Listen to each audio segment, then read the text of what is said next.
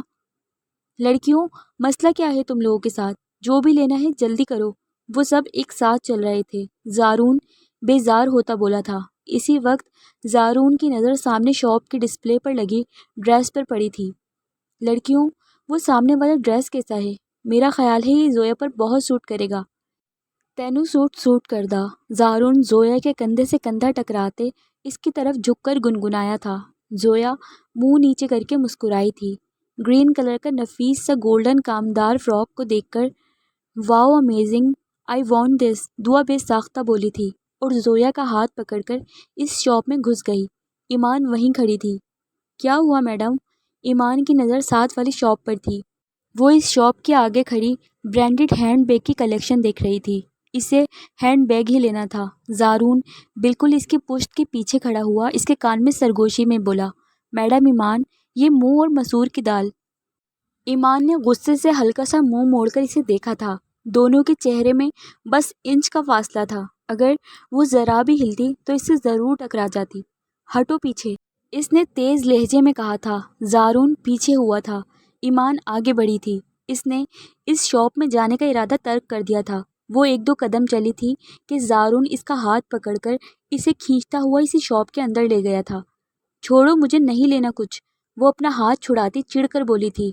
یار، انگیجمنٹ کا تحفہ ہی سمجھ لو، پیمنٹ میں کر دوں گا۔ زارون مسکرا کر ارد گرد نگاہ دوڑاتا ہوا بولا تھا۔ کوئی ضرورت نہیں، مجھے لینا ہوگا تو میں خود لے لوں گی، وہ غصے سے ناک پھلاتی بولی تھی۔ میم پلیز لے لیجیے اچھا سا ہینڈ بیگ، آپ کے فیونسے کتنے پیار سے دلوا رہے ہیں، سیلز گرل بولی، جو ان کی باتیں دروازے کے پاس کھڑی سن رہی تھی۔ زارون نے انگیجمنٹ کا نام لیا تھا تو وہ اسے اس کی منگیتر ہی سمجھی تھی۔ ایمان کا لفظ فیونسی پر حیرت سے منہ کھلا تھا۔ زارون کو ہنسی آئی تھی مگر وہ اپنی ہنسی کنٹرول کرتا شرارتی انداز میں سیلز گرل سے بولا، مس، کوئی اچھا سا ہینڈ بیگ دکھائیں میری ہونے والی وائف کے لیے۔ زارون پر اسے تب چڑھی تھی جو کب سے اسے زج کر رہا تھا۔ اس سے پہلے کہ وہ کچھ بولتی، سیلز گرل خوبصورت سا برانڈڈ ہینڈ بیگ لیے سامنے آئی۔ میم، یہ بیگ آپ کے لیے بہت اچھے لگے گا۔ تھینکس۔ زارون نے وہ بیگ لے لیا تھا اور کاؤنٹر سے پیمنٹ کر کے اس کے سامنے آیا۔ چلے مسز، وہ شوق ہوتا بولا تھا۔ اس کا بازو پکڑ کر کاندھے پر بیگ لٹکا دیا۔ واؤ، بہت جچ رہا ہے تم پر۔ برانڈڈ چیز بھی بندے کی شخصیت ہی بدل دیتی ہے۔ ایمان کو لگا جیسے 11,000 کا برانڈڈ بیگ دلا کر وہ اس کا مذاق اڑا رہا ہے۔ چلیں، وہ اس کا ہاتھ پکڑے سیلز گرل کو ہاتھ ہلا کر شاپ سے باہر نکلا تھا۔ بیوٹیفل کپل، پیچھے سے سیلز گرل نے کہا، جو دونوں نے سنا تھا۔ جیسے ہی وہ شاپ سے باہر نکلے، سامنے علینا دونوں ہاتھ باندھے کھڑی تھی اور انہیں گھور رہی تھی۔ اسے دیکھتے ہی زارون نے فوراً سے ایمان کا ہاتھ چھوڑا تھا۔ ایمان کو بہترین موقع ہاتھ لگا تھا اپنا بدلہ لینے کا۔ فیونسی، اب بتاتی ہوں، اس نے دل میں سوچا۔ ہائے علینا، تم؟ ایمان نے ہاتھ ہلایا۔ علینا نے اسے گھورا تھا مگر بولی کچھ بھی نہیں۔ وہ پہلے ہی ان سب کو دیکھ چکی تھی اور زارون کا ایمان کا ہاتھ پکڑ کر شاپ میں لے جانا بھی دیکھ چکی تھی اور شاپ کے باہر کھڑی انہیں غصے سے دیکھ رہی تھی۔ مجھ سے ملنے کا ٹائم نہیں اور اس میڈم کو شاپنگ کروا رہا ہے۔ علینا، تم جیسا سوچ رہی ہو ایسا کچھ بھی نہیں ہے، تم غلط سمجھ رہی ہو، وہ گھبرانے کی ایکٹنگ کرتے ہوئے بولی تھی۔ دیکھو، ہم سب کے ساتھ شاپنگ پر آئے ہیں، ہم دونوں اکیلے نہیں ہیں۔ وہ دیکھو، دعا اور زویا سامنے والی شاپ پر ہیں، وہ سامنے کی شاپ پر انگلی سے اشارہ کرتی معصومیت سے بولی تھی۔ اور یہ ہینڈ بیگ بھی زارون نے مجھے زبردستی دلایا تھا، میں نہیں لے رہی تھی۔ اوکے، تم لوگ انجوائے کرو، میں دعا اور زویا کے پاس جا رہی ہوں۔ معصوم سی شکل بنائے وہ وہاں سے چلی گئی تھی۔ زارون ہکا بکا کھڑا ایمان کی باتیں سن رہا تھا۔ اب علینا زارون کو دونوں ہاتھ باندھے دیکھ رہی تھی۔ اس پاگل کی باتوں پر دھیان مت دو، زارون بولا تھا۔ آپ کے پاس تو ٹائم ہی نہیں تھا، مجھے تو ملنے سے صاف منع کر دیا تھا اور یہاں شاپنگ کروا رہے ہیں، وہ طنز کرتی بولی تھی۔ پتہ نہیں، آج کا دن ہی ایسا ہے کہ اب اسے بھی صفائیاں دینی پڑیں گی، وہ صرف سوچ سکا تھا۔ آؤ تمہیں بھی شاپنگ کروا دوں ملکہ عالیہ، زارون دونوں ہاتھ آگے دکھاتا تابعداری والے انداز میں بولا تھا۔ سامنے پلر کے پیچھے ایمان کھڑی نظر آئی جو سر نکال کر زارون کو دیکھ رہی تھی۔ زارون نے اسے دیکھا تو ایمان نے آنکھ ماری تھی اور انگوٹھا دکھا کر غائب ہو گئی۔ میں کیا پوچھ رہی ہوں، پہلے اس کا جواب دیں۔ علینا ابھی بھی اسی بات پر اڑی تھی۔ اف، زارون نے اپنا ماتھا مسلا تھا۔ کیا کرتا یار، ان لڑکیوں نے سفارش بہت تگڑی کر ڈالی تھی کہ مجبوراً آنا پڑا ان کے ساتھ، ورنہ میری نوکری خطرے میں پڑ گئی تھی۔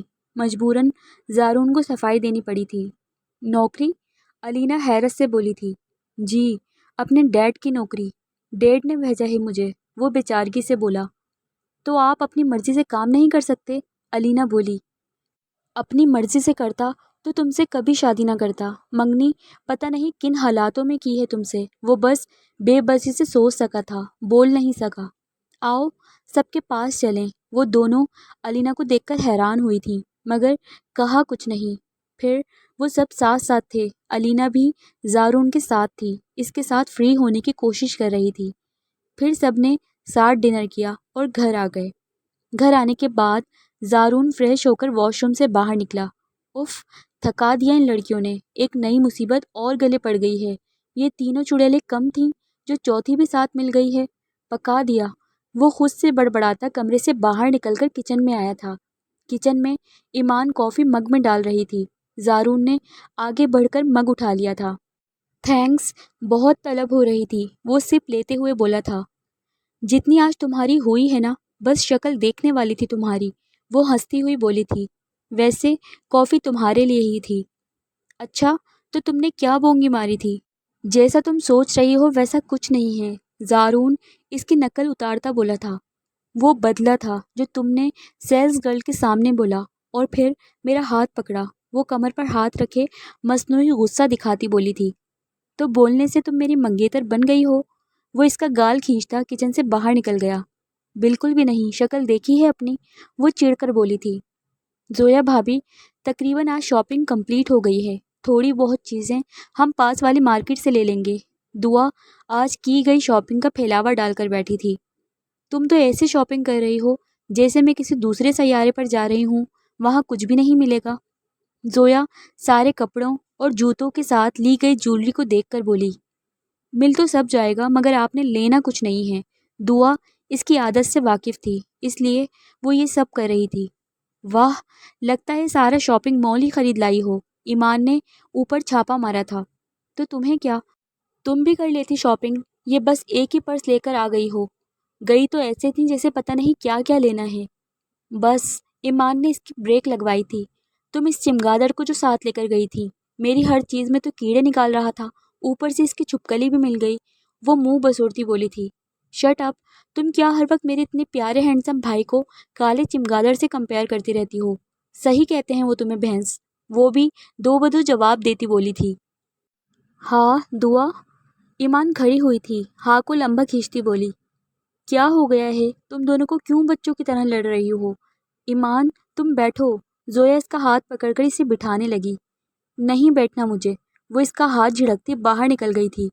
دعا، یہ کیا کیا تم نے، تمہیں ایمان سے اس طرح بات نہیں کرنی چاہیے تھی، وہ دعا کو سمجھاتی بولی تھی۔ تو اور کیسے بات کروں، وہ میرے سامنے ہی میرے بھائی کو چمگادڑ بولتی ہے، تو تم اس کو ایسے ہرٹ کرو گی؟ زویا نے کہا۔ اچھا سمیٹو سب اور سو، اب بہت دیر ہو رہی ہے۔ اوکے کہتی دعا سب سامان سمیٹنے لگی تھی۔ تھوڑی دیر بعد دعا کمرے میں آئی تو ایمان لائٹ آف کیے منہ تک کمبل اوڑھے لیٹی تھی، مطلب صاف تھا کہ وہ ناراض ہے۔ دعا بھی اپنے بستر پر آ کر لیٹ گئی تھی۔ اگلی صبح دعا نے ایمان کو منا لیا تھا، وہ کہاں رہ سکتی تھی ایک دوسرے کے بغیر۔ بس اب کچھ دن ہی باقی تھے، جیسے جیسے دن قریب آ رہے تھے زویا کی تو جان پر ہی بنتی جا رہی تھی کہ وہ روحان کا کیسے سامنا کرے گی۔ ایمان کو برا تو لگا تھا اس کا جانا، لیکن اگر وہ اپنا رشتہ بچانا چاہتی تھی تو پھر اس نے اعتراض نہیں کیا تھا، اور آج پھر ایمان اور دعا زویا کے لیے مارکیٹ سے کچھ اٹھا کر لے آئی تھی۔ عالم صاحب اس وقت اپنے کمرے میں بیٹھے بک پڑھ رہے تھے جب سیما ان کے پاس آ کر بیٹھی۔ عالم، آپ ضد چھوڑ دیں، مان لے روحان کی بات، دیکھیں نا زویا کے لیے کتنا اچھا رشتہ آیا ہے، اب تو کوئی پریشانی نہیں ہونی چاہیے۔ زویا کے مستقبل کو لے کر پلیز مجھے میرے بیٹے سے اور دور مت کریں، وہ ہاتھ جوڑتی روتی ہوئی بولی تھی۔ عالم صاحب نے کتاب بند کر کے رکھی اور سیما کے جڑے ہاتھ پکڑ لیے۔ سیما، تمہیں تمہارا بیٹا بہت جلد ملنے آ جائے گا۔ کیا آپ سچ کہہ رہے ہیں؟ انہوں نے تصدیق کرنا چاہی تھی۔ ہاں میں بالکل سچ کہہ رہا ہوں، عالم مسکراتے ہوئے بولے۔ تو کیا آپ طلاق؟ سیما نے بات ادھوری چھوڑی تھی۔ نہیں، عالم صاحب نے نفی میں سر ہلایا۔ تو پھر کھل کر بتائیں کیا کرنے والے ہیں آپ؟ میں زویا کو آسٹریلیا بھیج رہا ہوں، اس کے شوہر کے پاس، عالم صاحب اطمینان سے بولے۔ کیا؟ سیما حیران ہوئی تھی۔ ہاں سیما، زویا کے 3 دن بعد آسٹریلیا کی فلائٹ ہے۔ یہ فیصلہ میں اب بچوں پر چھوڑ رہا ہوں، یا تو وہ گھر بسا لیں یا پھر الگ ہو جائیں۔ روحان بس ضد پر اڑا ہوا ہے اور کچھ نہیں۔ زویا جیسی ہمسفر اسے ڈھونڈنے سے بھی نہیں ملے گی۔ جب وہ زویا کے ساتھ کچھ ٹائم گزارے گا تو شاید وہ اپنی ضد چھوڑ دے۔ عالم صاحب اپنی بات کہہ کر چپ ہوئے تھے۔ کیا زویا روحان کی مرضی سے وہاں جا رہی ہے؟ سیما نے پوچھا۔ نہیں، روحان کو اس بارے میں کوئی علم نہیں ہے، عالم صاحب بولے تھے۔ اور اگر روحان نہ مانا اور اس نے ضد نہ چھوڑی تو؟ سیما نے پھر پوچھا تھا۔ تو پھر وہی ہوگا جو ہونا ہوگا، پھر میں خود ضد چھوڑ دوں گا۔ سیما خاموش رہیں۔ یہ سب اب وقت اور حالات پر چھوڑ دو سیما، خدا سے بس اچھے کی امید رکھو، بچوں کا گھر بس جائے، عالم صاحب بولے تھے۔ سیما نے محض سر ہلایا تھا۔ وہ تینوں اس وقت زویا کے روم میں تھیں۔ یہ کیسی ہے زوئی بھابی؟ بیسٹ نا؟ ضرور ٹرائی کرنا۔ دعا ایک بلیک کلر کی نائٹی اٹھائے کھڑی تھی۔ بازو نام کی کوئی چیز نہیں تھی، بلکہ ڈوریوں کے سہارے پر تھی۔ نہ زیادہ لانگ تھی، بس گھٹنوں سے نیچے تھی۔ یہ کیا ہے دعا؟ اس کا میں کیا کروں گی؟ زویا شوق سے دیکھتی بولی تھی۔ یہ ویسٹرن ٹائپ ہے، وہاں تو سب ایسے ہی چلتا ہے، اس لیے لیا، دعا بولی۔ یہ تم روحان بھائی کو پہن کر دکھانا، فدا ہو جائیں گے۔ ایمان جو بیٹھی اپنا موبائل یوز کر رہی تھی مسکراتی ہوئی بولی، اور ساتھ ایک آنکھ بھی دبائی۔ ہاں، بہت ہوٹ لگو گی، روحان بھائی تو فدا ہی ہو جائیں گے، اور ہو سکتا ہے میرے پھپھو بننے کے چانس بھی بن جائیں۔ دعا نے بھی مسکا لگایا تھا۔ زویا کا شرم سے چہرہ لال ہوا تھا۔ تم جتنی ہونا اتنی ہی رہو، زیادہ نہ بنو۔ زویا نے دعا کو شرم دلانی چاہی تھی۔ مجھے بھی خالہ بننا ہے بھائی، ایمان بھی بولی۔ چپ کرو اور دور پھینکو اسے، زویا مصنوعی غصہ دکھاتی بولی۔ دونوں نے ایک ساتھ کہکہا لگایا تھا۔ زویا تو وہاں سے اٹھ کر چلی گئی، مزید وہاں بیٹھنا اس کے لیے محال تھا۔ آج وہ دن آ ہی گیا تھا۔ زویا سب سے مل کر رخصت ہوئی تھی۔ اپنے گھر سے صبح 4 بجے کی فلائٹ تھی اس کی، اور عالم صاحب اسے خود ایئرپورٹ چھوڑنے گئے تھے۔ وہ سب سے ملی سوائے زارون کے، کیونکہ وہ سو رہا تھا، اور نہ ہی اسے زویا کے جانے کے بارے میں بتایا گیا تھا۔ وہ 2 گھنٹے پہلے نکلے تھے ایئرپورٹ کے لیے۔ سب نے اسے دعاؤں میں الوداع کیا تھا۔ وہ آنکھوں میں آنسو لیے گھر سے نکلی تھی، مگر اسے شاید اور رونا تھا آگے۔ وہ پلین میں بیٹھ چکی تھی، بہت گھبراہٹ ہو رہی تھی اسے، اور اکیلے سفر کرنے سے بھی ڈر لگ رہا تھا۔ وہ درود شریف کا ویٹ کرتی جا رہی تھی۔ جب جہاز نے اڑان بھری تو آنکھیں سختی سے میچی تھیں اور ہاتھ کرسی کے ہینڈل پر زور سے جما دیے تھے۔ جب جہاز اسٹیبل ہوا تو اس نے آنکھیں کھولیں۔ اس کے ساتھ ایک ماڈرن سی خاتون بیٹھی تھیں۔ وہ ونڈو کے ساتھ بیٹھی تھی۔ باہر کچھ بھی نظر نہیں آ رہا تھا سوائے بادلوں کے۔ اتنا لمبا سفر تھا، میگزین اٹھا کر الٹ پلٹ کر پھر سے رکھ دیا تھا۔ وہ اجنبی لوگوں سے کم ہی بات چیت کرتی تھی،